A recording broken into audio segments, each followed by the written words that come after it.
പ്രിയപ്പെട്ട കുട്ടികളെ, നിങ്ങളെ വീണ്ടും മാർച്ച് മാസത്തിന് ശേഷം ഒരിക്കൽ കൂടെ ഇങ്ങനെ കാണേണ്ടി വന്നതിലുള്ള സങ്കടം ആദ്യം തന്നെ അറിയിക്കട്ടെ.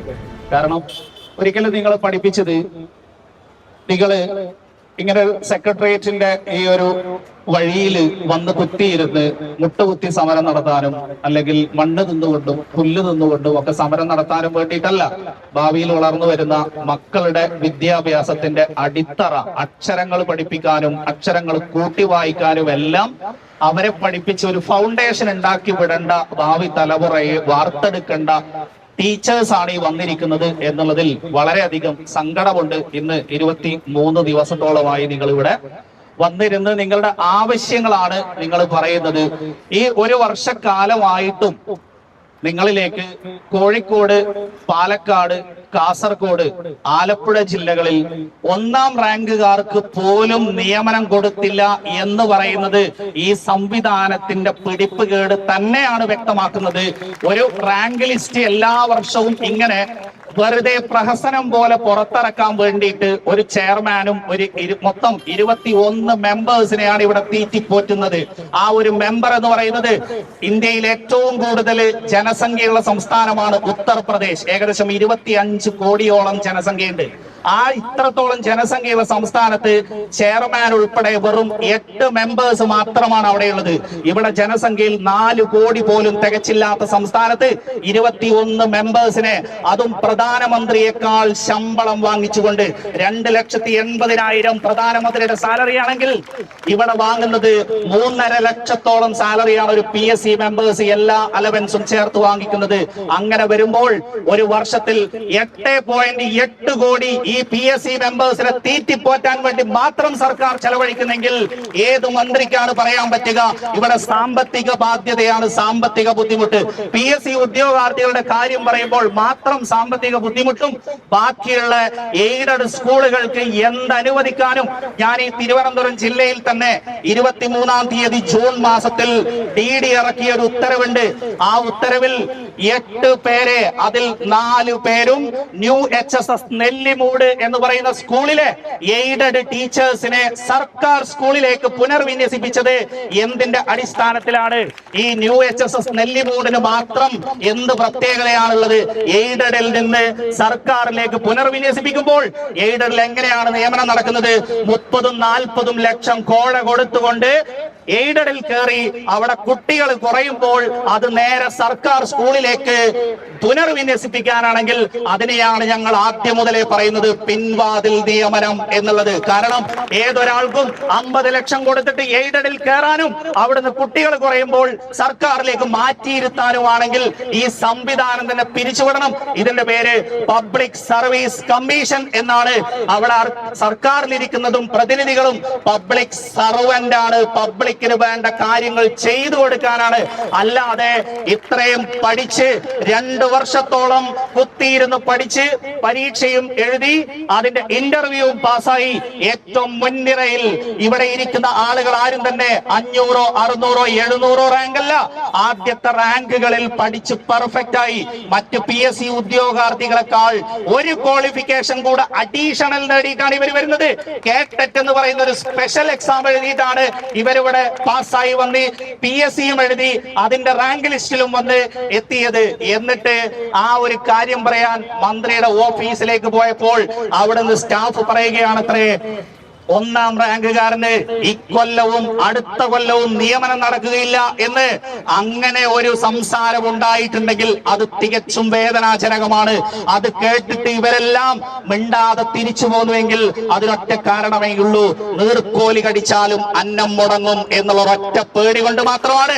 അല്ലാതെ വായിൽ നാവില്ലാഞ്ഞിട്ടോ പ്രതികരണ ശേഷിയില്ലാഞ്ഞിട്ടോ അല്ല. ആ ഒരു PSനോട് എനിക്ക് ഒന്നേ പറയാനുള്ളൂ, ഈ ഇരിക്കുന്നവരാരും ഏതെങ്കിലും തറവാട്ടിൽ നിന്ന് റെക്കമെൻഡേഷനോടുകൂടെ ജോലി നേടിയതല്ല. പഠിച്ച് റാങ്ക് ലിസ്റ്റിൽ മുൻനിരയിൽ വന്നിട്ട് തന്നെയാണ് റാങ്ക് ലിസ്റ്റിൽ ഉൾപ്പെട്ട് ഈ വന്ന് ജോലി കിട്ടില്ല, ഞങ്ങളുടെ അവകാശങ്ങൾ ലഭിക്കില്ല എന്നറിഞ്ഞത് കൊണ്ട് തന്നെയാണ് എന്ത് ചെയ്തത്? നിങ്ങളുടെ കയ്യിൽ നിന്നൊരു ആശ്വാസവാക്ക് ലഭിക്കും, നിങ്ങളുടെ കയ്യിൽ നിന്നൊരു സഹായം ലഭിക്കും, ഞങ്ങൾക്ക് അവകാശപ്പെട്ട ജോലിക്ക് വേണ്ടി എന്തെങ്കിലുമൊക്കെ ചെയ്തു തരും എന്ന പ്രതീക്ഷയോടുകൂടിയാണ് നിങ്ങളുടെ ഓഫീസിന് മുന്നിലേക്ക് വരുന്നത്. അവിടെയാണ് പബ്ലിക് സർവന്റിന്റെ ജോലി എന്താണ് എന്ന് മനസ്സിലാക്കേണ്ടത് പബ്ലിക്കിനെ സേവനം ചെയ്യുക എന്നുള്ളതാണ്. അല്ലാതെ പബ്ലിക് നിങ്ങളുടെ സർവന്റ് അല്ല എന്നുകൂടി ഞാൻ ഓർമ്മപ്പെടുത്തട്ടെ. ഈ കുട്ടികൾ അവകാശപ്പെടുന്നത് അവർക്ക് അവകാശമായി ലഭിക്കേണ്ട ഒഴിവുകൾ അവർക്ക് ലഭിക്കണം എന്ന് തന്നെയാണ്. LP സ്കൂളിൽ 1:25 പരിഗണനയുണ്ട് എന്ന് പറഞ്ഞിട്ട് കാര്യമില്ല. പരിഗണന എത്ര ദിവസത്തോളം നീണ്ടു നിൽക്കും എന്നുള്ളത് ഇവരതിനനുസരിച്ച് കാത്തിരിക്കണ്ടേ. ഒരു വർഷം ആൾറെഡി കഴിഞ്ഞു, രണ്ടാമത്തെ വർഷമാണ് ഈ ഓടിക്കൊണ്ടിരിക്കുന്നത്.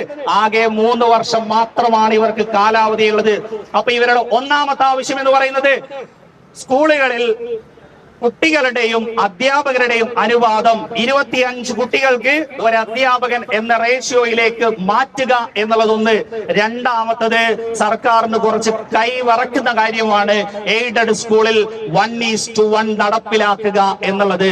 എന്തിനാണ് കൈവറക്കുന്നത്?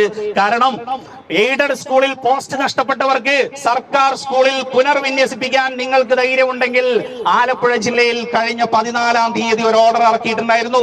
32 PSCയിലൂടെ വന്ന ടീച്ചേഴ്സിനെ കുട്ടികളില്ലാത്ത കാരണത്താൽ നേരെ എടുത്ത് ഓർഡർ ഇറക്കിയത് ചുമതലയിൽ നിന്നും നീക്കം ചെയ്യുന്നു എന്നാണ്. എന്താണ് ഇവിടെ രണ്ട് നീതി? എയ്ഡഡ് സ്കൂളിൽ പോസ്റ്റ് നഷ്ടപ്പെട്ടപ്പോ അവരെ സർക്കാർ സ്കൂളിലേക്ക് പുനർവിന്യസിപ്പിക്കുന്നു എന്ന ഓർഡറും, സർക്കാർ സ്കൂളിൽ പോസ്റ്റ് നഷ്ടപ്പെട്ടപ്പോ അവരെ ചുമതലയിൽ നിന്നും നീക്കം ചെയ്യുന്നു എന്നുള്ളതും. എന്തിന് രണ്ട് നീതി? എയ്ഡഡ് സ്കൂളിൽ മാനേജ്മെന്റ് കാശ് വാങ്ങി വെക്കുന്നവന് സർക്കാർ ശമ്പളം കൊടുക്കേണ്ട ആവശ്യം തന്നെയുണ്ടോ?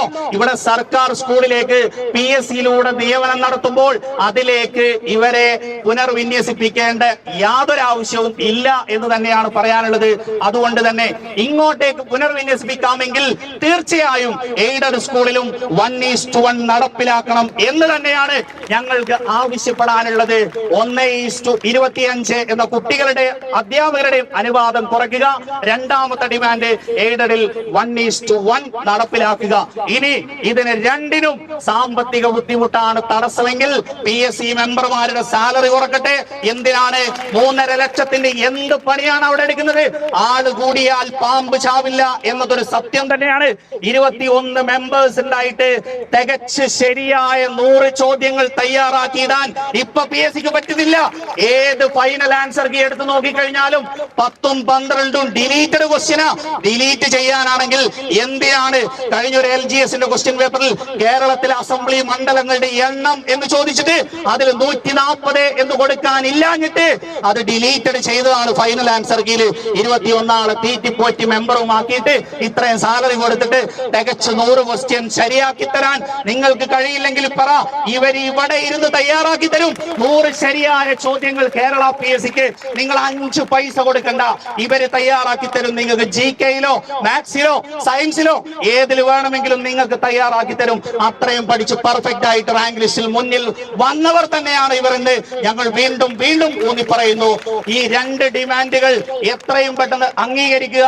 അതിനുവേണ്ടി ഇവരെ ഒന്ന് വന്ന് കാണാൻ ഒരു മന്ത്രിയോ അല്ലെങ്കിൽ ജനപ്രതിനിധികളോ സർക്കാരിന്റെ ഭാഗത്ത് നിന്ന് ഇവിടെ ഇതുവരെ എത്തിയില്ല എന്നുള്ളത് വേദനാജനകമാണ്, പ്രതിഷേധാർഹമാണ്.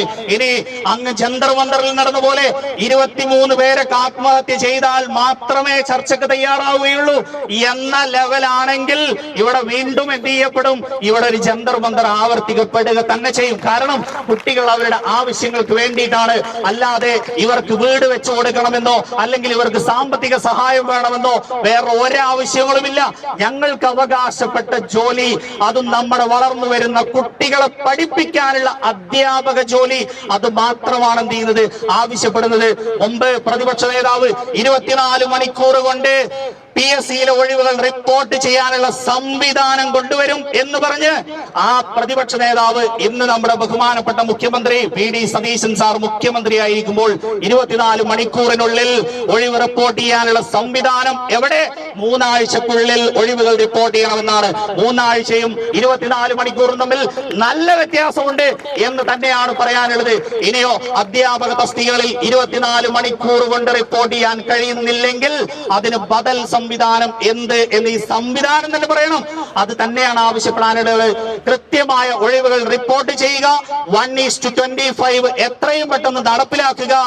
1:1 എയ്ഡഡ് സ്കൂളിൽ ഒന്ന് തൊടാനുള്ള എന്തെങ്കിലും ഒരു പേപ്പർ ഒന്ന് മുന്നോട്ടേക്ക് നീക്കുക. ഇത്രയുമാണ് മെയിനായിട്ട് എന്റെ കുട്ടികൾക്ക് വേണ്ടിയിട്ട് ഞാൻ ഇവരെ 2-3 കൊല്ലം ഇരുത്തി പഠിപ്പിച്ചതാണ്. വീണ്ടും പറയട്ടെ, അവരെ ഈ അവസ്ഥയിൽ കാണേണ്ടി വന്നതിലുള്ള സങ്കടം അറിയിക്കട്ടെ. ഇങ്ങനെ ഇരുത്താനല്ല, ഇങ്ങനെ മുട്ടുകുത്തി റോട്ടിലൂടെ നടക്കാനല്ല അവരെ പഠിപ്പിച്ചെടുത്തത്. മുൻനിരയിൽ സർക്കാരിനുള്ള വിശ്വാസം. ഇപ്പോഴും ഞാൻ പറയുന്നു, 28 സംസ്ഥാനങ്ങളിൽ കേരള PSCയിൽ വിശ്വാസമുള്ളത് കൊണ്ട് തന്നെയാണ് ഞങ്ങൾ അപേക്ഷിക്കുന്നതും ഞങ്ങൾ എഴുതുന്നതും ഞങ്ങൾ ജോലിക്ക് വേണ്ടിയിട്ട് പ്രതീക്ഷ അർപ്പിക്കുന്നതും. ആ പ്രതീക്ഷ ഇല്ലാതാക്കരുത്. പബ്ലിക് സർവീസ് കമ്മീഷൻ എന്ന് തന്നെ വായിക്കാനാണ് ഞങ്ങൾക്ക് ഇഷ്ടം. അല്ലാതെ പ്രഹസന സർവീസ് കമ്മീഷൻ എന്ന രീതിയിലേക്ക് ഞങ്ങളെ കൊണ്ട് വായിപ്പിക്കരുത് എന്ന് മാത്രമാണ് അപേക്ഷിക്കാനുള്ളത്. ഈ കുട്ടികളുടെ അവസ്ഥ കണ്ടുകൊണ്ട് എത്രയും പെട്ടെന്ന് ഇവരെ ഈ സമര പന്തലിൽ ഒന്ന് വന്ന് കാണും എന്ന പ്രതീക്ഷ ഞങ്ങൾക്കുണ്ട്. ഇവരുടെ ആവശ്യങ്ങൾ, മെയിൻ ആയിട്ടുള്ള 2 ആവശ്യങ്ങൾ എത്രയും പെട്ടെന്ന് ഒരു തീരുമാനമാക്കണം. 1:25 1:1 നടപ്പിലാക്കുന്നതിന് കഴിഞ്ഞ ദിവസങ്ങളിലൊക്കെ പത്രത്തിൽ കാണുന്നു, അൺഎയ്ഡഡ് സ്കൂളുകളിലേക്ക് അടക്കം SPC ഒക്കെ അനുവദിക്കുന്നു എന്നുള്ളത്. ഇവിടെ സർക്കാർ വിദ്യാലയങ്ങളെ പ്രൊട്ടക്ട് ചെയ്യേണ്ട സർക്കാർ അൺഎയ്ഡഡ് വിദ്യാലയങ്ങളെയും എയ്ഡഡ് വിദ്യാലയങ്ങളെയും ഒക്കെ വാരിക്കോരി ചൊരിയുന്നത് കാണുമ്പോ ഇവരൊക്കെ സർക്കാരിലേക്കുള്ള ഭിക്ഷക്കാരാണോ എന്ന് വരെ തോന്നിപ്പോകും. ഇവിടെ പൊതുവിദ്യാഭ്യാസത്തെ സംരക്ഷിക്കേണ്ട സർക്കാർ തന്നെ ഇങ്ങനെ മാനേജ്മെന്റുകൾക്ക് അടിയറവ് പറയുന്ന കാഴ്ച വരുമ്പോ, ഇനിയിപ്പോ ഈ 24-ാം തീയതി എയ്ഡഡ് മാനേജ്മെന്റുകളുമായിട്ട് ചർച്ചയുണ്ട്.